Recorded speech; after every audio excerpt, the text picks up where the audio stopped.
With the recent publications regarding medium vessel occlusion and thrombectomy, sharing a case, yesterday we had a patient, a 65-year-old lady who presented with right hemiplegic aphasia.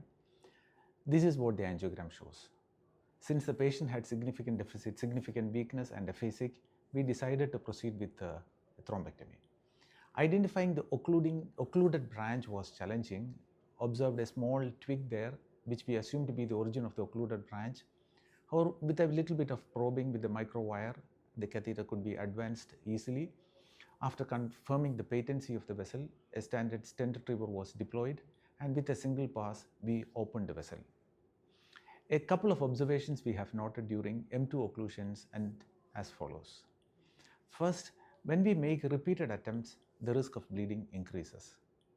Second, the so-called bare wire technique which we traditionally use in M1 occlusions, removing the microcatheter to enhance the aspiration, makes withdrawing in M2 occlusions, withdrawing the stent retriever difficult, and there is traction developing, and we don't use that method in M2 occlusions.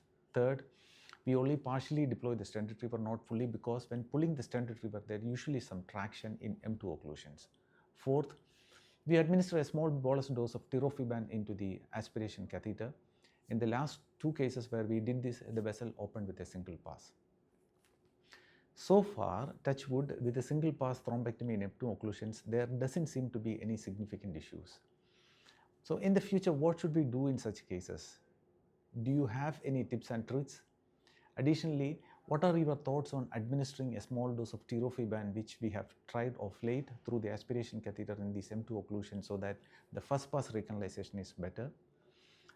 In this juncture, I am reminded of the stroke conference in 2013, when 3 back-to-back publications were presented showing the lack of benefit for mechanical thrombectomy in M1 occlusions. However, in 2015, 5 publications published back-to-back clarified that thrombectomy is significantly beneficial in M1 occlusions. So what do you think? What is the general consensus about occlusions? Please do share your comments and thoughts, and see you next time with another episode of Stroke Rounds. Thank you.